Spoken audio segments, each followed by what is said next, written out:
Hello students, today we are going to start the first chapter of geography of class 8th, that is resources. Now what is actually meant by resources?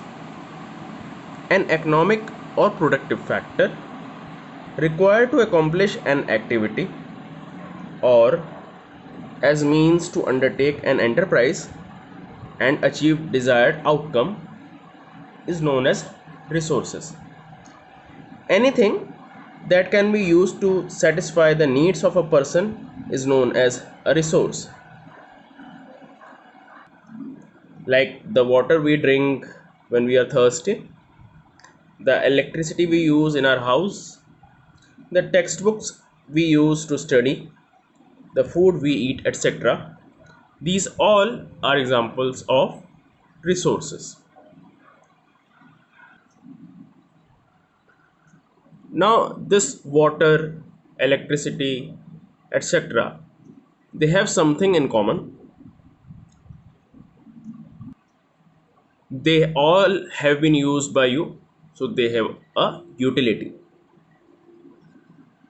Now, what actually is meant by utility? See, utility is an economic term referring to the total satisfaction received from consuming a good or service.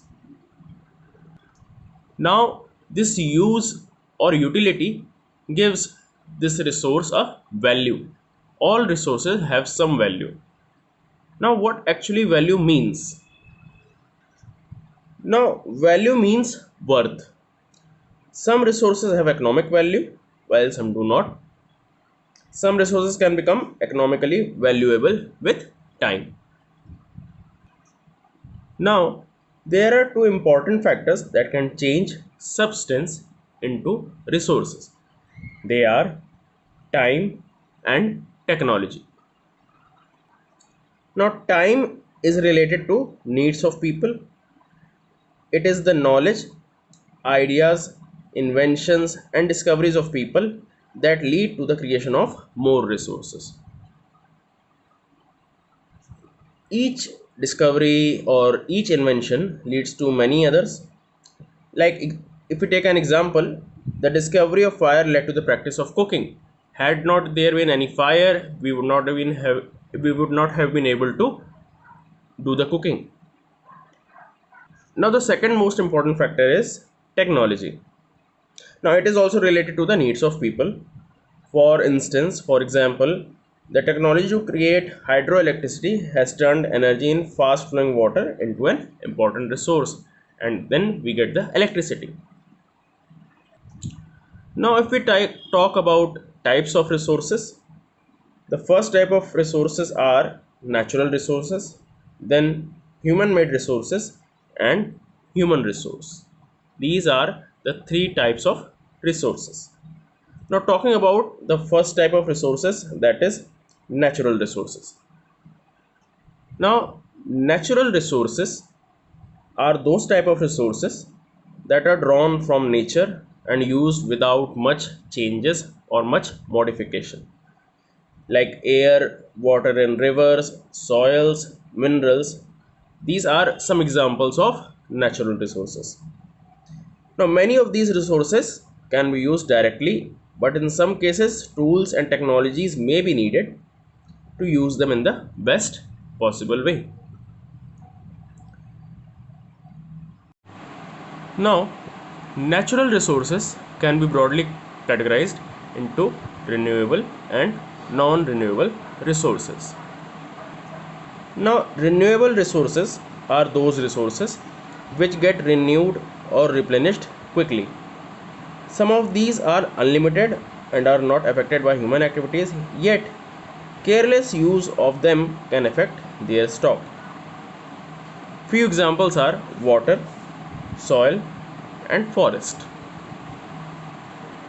If we talk about non-renewable resources, these are those resources which are of economic value that cannot be readily replaced by natural means on a level equal to its consumption. Most fossil fuels such as oil, natural gas, and coal are considered non-renewable resources in that their use is not sustainable because their formation takes billions of years. Now, the distribution of these natural resources depends upon number of physical factors like terrain, climate, and altitude. Distribution of resources is unequal because these factors differ all over the earth from place to place. Now, talking about the next type of resource, that is human made resources. Now, when some natural substances change into new form from their original form, then only they become resources, like iron ore. Now, iron ore cannot be a resource until people extract iron from it.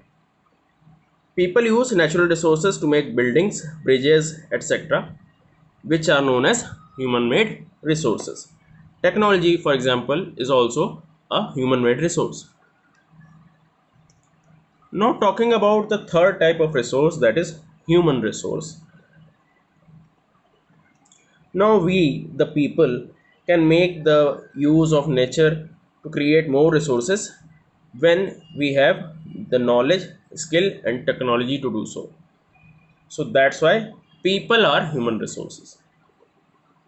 Education and health keep help in making people a valuable resource.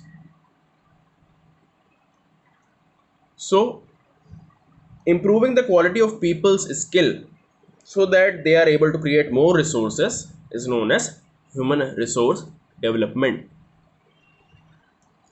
We have talked so much about resources, but a major thing is that we need to conserve these resources for future use also. So that's why our next topic is conserving resources.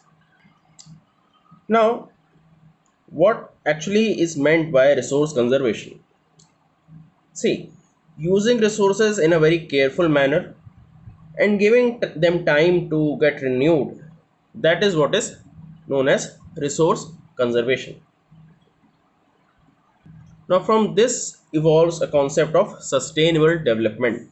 Now, sustainable development means balancing the need to use resources and also conserve them for the future. That is sustainable development.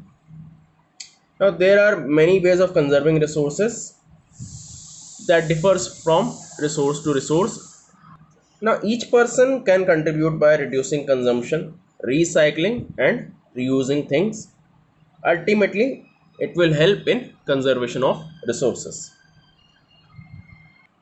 Even if you are making packets and shopping bags out of old newspapers, discarded clothes, baskets from bamboo sticks, so these are also ways of conserving resources. Even if you are stopping the water to be wasted at home, then also it is conservation of resource.